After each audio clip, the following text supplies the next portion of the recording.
Come on, Snake.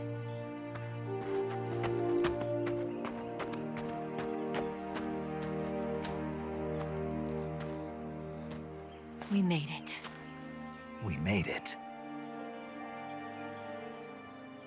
Over there.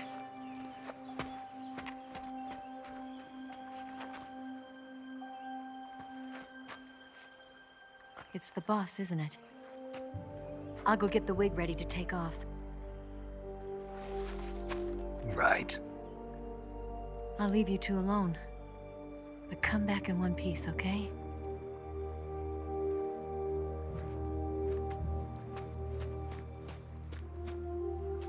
Promise me!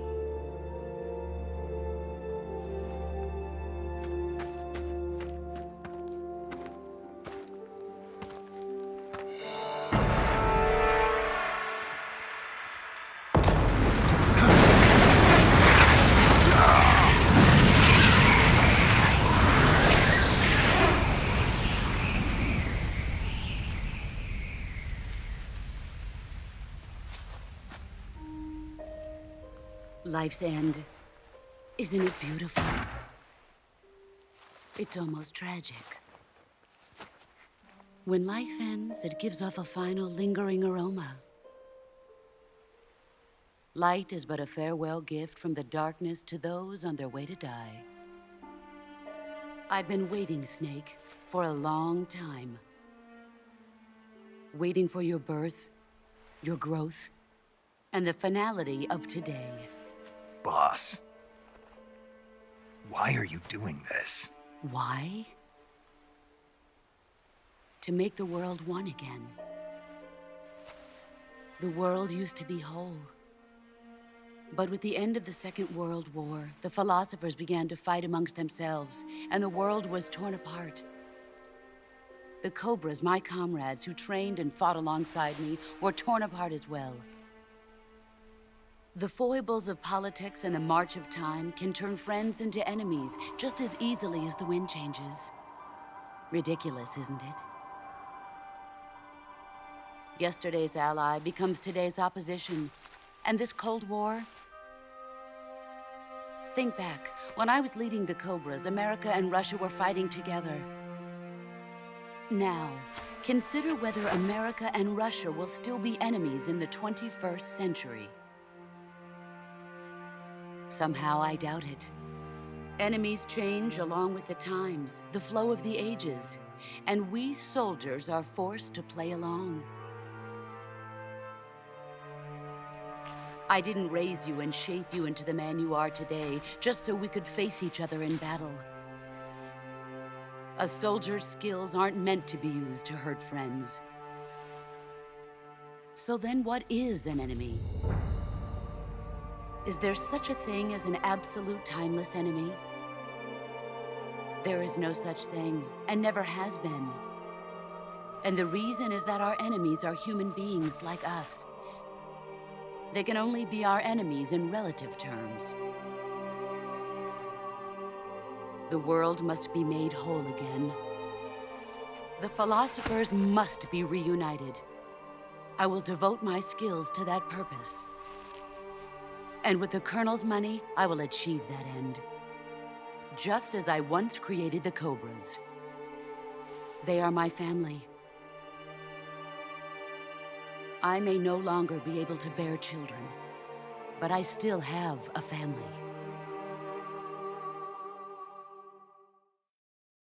It was November 1st, 1951. I was in the Nevada desert participating in atomic testing. The name Nevada is derived from Spanish, covered in snow, white as snow. And snow is exactly what I saw in that Nevada desert. It froze my blood white. Snake, you were an atomic test subject, weren't you? On Bikini Atoll. That's part of the reason I was drawn to you. You and I are alike. We're both slowly being eaten away by the karma of others. we'll never have the chance to die peacefully of old age. We have no tomorrow. But we can still have hope for the future. In 1960, I saw a vision of the ideal future from space. 3 years earlier, the Soviet Union had succeeded in launching Sputnik, the first man-made satellite in history, into orbit. This came as a huge shock to the United States. In response, America threw everything it had into its own manned spaceflight project, the Mercury program. Even as the Soviets seemed poised to send their first man into space, America was still experimenting with chimpanzees and rockets.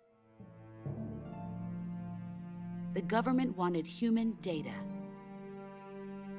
So they secretly decided to send a human being into space. I was the one they chose. At the time, they didn't have the technology to block out cosmic rays, and whoever they sent up would inevitably be exposed to heavy radiation. That's why they chose me. After all, I'd already been irradiated once. Of course, you won't find any of this in the history books. I could see the planet as it appeared from space. That's when it finally hit me. Space exploration is nothing but another game in the power struggle between the US and the USSR. Politics, economics, the arms race, they're all just arenas for meaningless competition. I'm sure you can see that, but the Earth itself has no boundaries. No East, no West, no Cold War. And the irony of it is, the United States and the Soviet Union are spending billions on their space programs and the missile race, only to arrive at the same conclusion.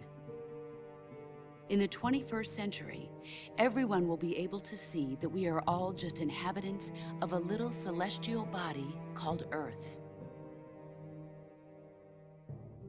A world without communism or capitalism, that is the world I wanted to see. But reality continued to betray me. In 1961, I was sent to Cuba, to Bahia de Cochinos. It was part of a CIA-sponsored invasion under the guise of taking Cuban exiles back to their country.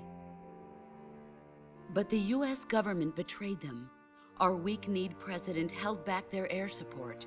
Defenseless, the exiles were annihilated by the Cuban army. All I could do was watch in silence.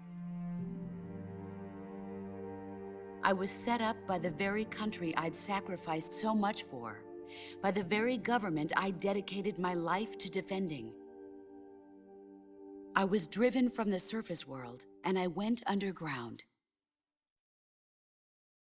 Then, 2 years ago, I faced the Sorrow, my old comrade in battle.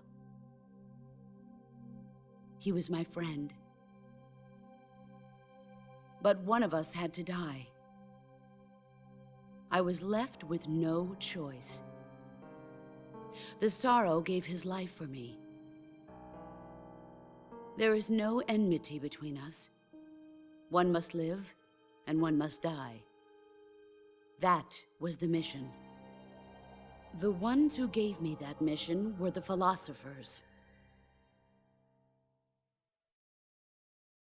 Early in the 20th century, the true holders of power in the United States, the Republic of China, and the newly formed Soviet Union gathered together in a secret meeting that would later be known as the Wiseman's Committee. The secret pact they formed there marked the beginning of the philosophers. But the last of the original members died in the 1930s. After that, the organization began to run out of control, and the Wiseman's Committee degenerated into a mere shell of its former self. The philosophers of today have no sense of good or evil. Their influence extends to countries and organizations involved in every aspect of every war. They have become war itself. That's how they operate. The sacrifices of war cause a shift in the times. This shift leads to renewed conflict, and in turn triggers the next war. Like a nuclear chain reaction, each conflict sparks countless others, forming an endless spiral that will continue on for eternity. Do you understand what I'm saying, Snake? By consuming me and you, the philosophers intend to keep that cycle going forever. It was my father who explained all of this to me. He was one of them. You see, I am the last remaining child of the philosophers. But after he revealed the truth, my father was killed by that same shapeless, formless organization. And my father isn't the only thing the philosophers have taken from me. In June of 1944, the Cobras and I took part in the landing at Normandy. We'd been given a top-secret mission to locate and destroy enemy V-2 rocket installations. I was pregnant at the time. The sorrow was the father. I gave birth on the field of battle. A beautiful baby boy. But my child was snatched away from me by the philosophers.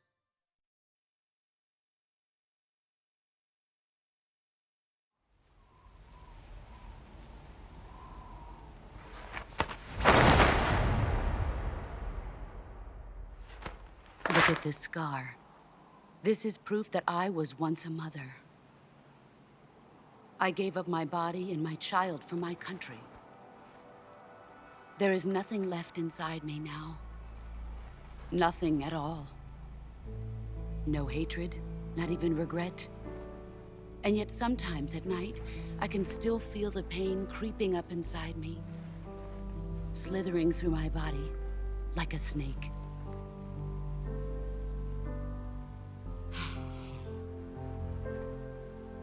I've never talked this much about myself before. Thanks. Thanks for listening to me.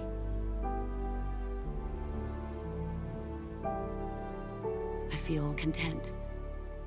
Snake,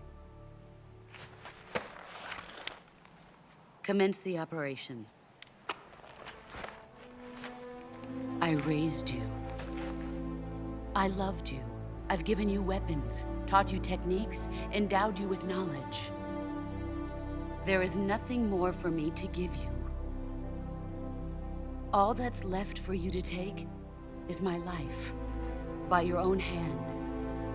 One must die, and one must live. No victory, no defeat. The survivor will carry on the fight. It is our destiny. The one who survives will inherit the title of boss. And the one who inherits the title of boss will face an existence of endless battle. I'll give you 10 minutes. In 10 minutes, MiGs will come and bomb the hell out of this place. If you can beat me in less than 10 minutes, you'll be able to escape in time. Let's make this the greatest 10 minutes of our lives, Jack. Boss. You're a soldier. Finish your mission. Prove your loyalty. Face me.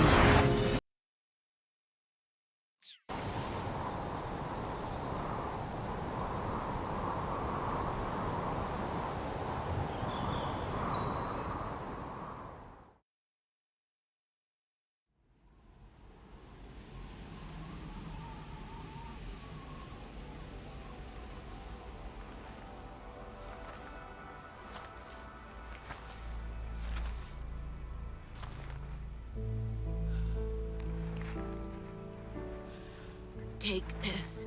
Keep it safe.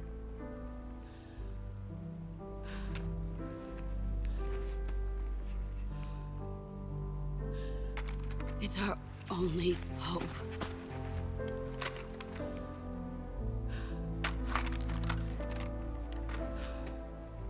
A patriot? Why are you giving me this? Jack. Or should I say, Snake, you're a wonderful man. Kill me. Kill me now. Do it.